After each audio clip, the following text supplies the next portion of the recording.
Olá a todos, muito obrigado por ter você comigo aqui mais uma vez. Mais um vídeo aí inédito, o segundo vídeo do dia. Dessa vez eu gostaria de comentar sobre The Black Phone, o telefone preto, filme de 2021 dirigido por Scott Derrickson. Eu assisti esse filme ontem, por isso decidi trazer esse vídeo aqui. Bom, mais cedo eu tinha comentado sobre Sexta-feira 13, parte 6. Nesse segundo vídeo aqui, decidi então dar espaço para esse filme. Assim, ele é uma adaptação do conto homônimo de 2004 de Joe Hill, que tem o mesmo nome, Telefone Preto. Para quem não sabe, Joe Hill é filho de Stephen King. O filme, então, é mais um lançamento aí da Blumhouse Production e distribuído também pela Universal. Em janeiro de 2020, Scott Derrickson, ele anunciou sua saída da direção de Doutor Estranho no Multiverso da Loucura, devido a algumas diferenças criativas com a Marvel. Como resultado, ele decidiu então trazer parceria com Robert Cardio, roteirista do filme, nessa produção The Black Phone. O longa-metragem foi anunciado em outubro de 2020, na época da pandemia ali, porém as filmagens começaram apenas em fevereiro de 2021. O filme ele teve sua estreia primeiramente no Fantastic Fest, em setembro de 2021, e foi lançado nos Estados Unidos pela Universal em junho de 2022. Bom, ele recebeu críticas geralmente positivas dos críticos, com elogios por sua fidelidade ao material de origem, a direção de Derrickson e a atuação de Hawke como antagonista. O ator Ethan Hawke, que é um excelente ator, ele participa do filme interpretando o vilão The Grabber, o antagonista, o sequestrador, porém, no meu ponto de vista, ele teve pouco tempo de tela. O vilão foi mal aproveitado aqui nesse filme. Finney Shaw, de 13 anos, é sequestrado por um sádico assassino mascarado e mantido em um porão à prova de som, até que um telefone desconectado na parede começa a tocar e ele logo descobre que pode ouvir as vozes das vítimas anteriores do maníaco. A obra então é mais voltada para o suspense, que se passa no final dos anos 70 em Denver, nos Estados Unidos. Bom, alguns rumores na cidade apontam para o desaparecimento de jovens, possivelmente levado por um homem em uma van preta. Em meio a este cenário de ansiedade na região, Finney, interpretado por Mason Thames, é um menino tímido que não sabe como se defender do bullying dos meninos maiores na escola e ainda precisa lidar com o pai bêbado quando chega em casa. Ele tem apenas duas companhias, sua irmã Gwen, interpretada por Madeleine McGraw, e seu amigo Robin, interpretado por Miguel Casares Moura. A menina costuma ter visões durante a noite como se fossem sonhos que irão se realizar no futuro. Basicamente, a trama foca bastante então na apresentação dessa vida mundana de Finney, no primeiro arco.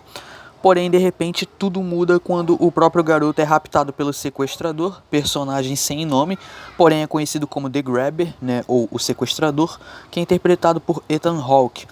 Ele é deixado em um cativeiro que contém apenas uma privada, uma cama e um telefone preto sem sinal com o fio cortado. O local tem isolamento acústico, portanto ninguém pode ouvi-lo na rua. De repente o telefone toca e Finney passa a ouvir vozes das vítimas anteriores do vilão. Assim os mortos passam a se comunicar com o menino com dicas sobre o que eles passaram no local para que Finney não tenha o mesmo destino que eles.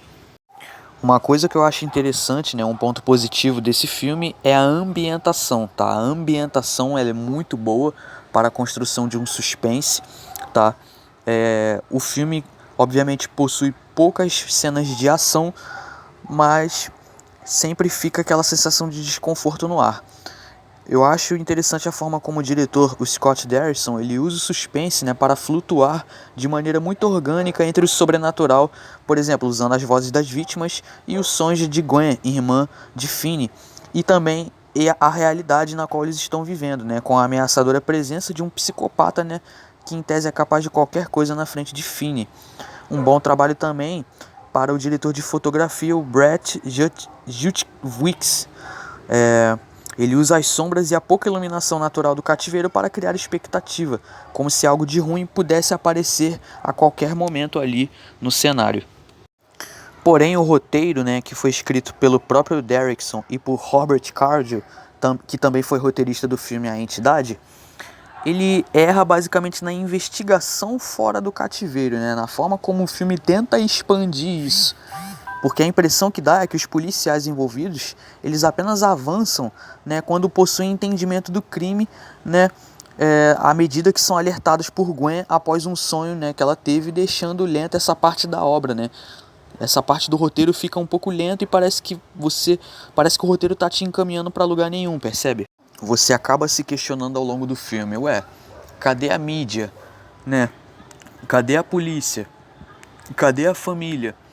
Como tá a família? Tipo assim, será que eles estão preocupados? O que está sendo feito fora ali do cativeiro? Né? Então são perguntas que ficam no ar e o filme não entra muito em detalhes. Talvez o filme possa... Eu não assisti o segundo filme ainda, mas é possível que talvez eles possam criar um filme na qual eles vão desventar todos os mistérios acerca desse personagem aqui, o The Grabber. Ethan Hawke, na minha visão, ele interpretou um vilão assustador, né? Por ser muito real, mas o único ruim é que ele tem um pouco tempo de tela, na minha visão. A trama busca por um medo ordinário, fazendo o espectador se arrepiar ao pensar no que o sequestrador vai fazer na próxima cena, porém, sem mostrar tanto o rosto, Hawke cria uma atuação com foco no físico, com uma presença ameaçadora, né? Ele acaba saindo de uma voz singela para rapidamente agressiva em segundos, né? O que torna um pouco intimidador, inquietante, né? Assustador. O personagem usa máscaras e vai sempre modificando seu rosto com diferentes feições, o que poderia, sei lá, simbolizar personalidades diferentes do personagem. Olha, sinceramente, para quem espera muito terror, talvez possa se decepcionar um pouco com esse filme. Ele foca mais em algumas cenas, tá? Assim, de jump scares.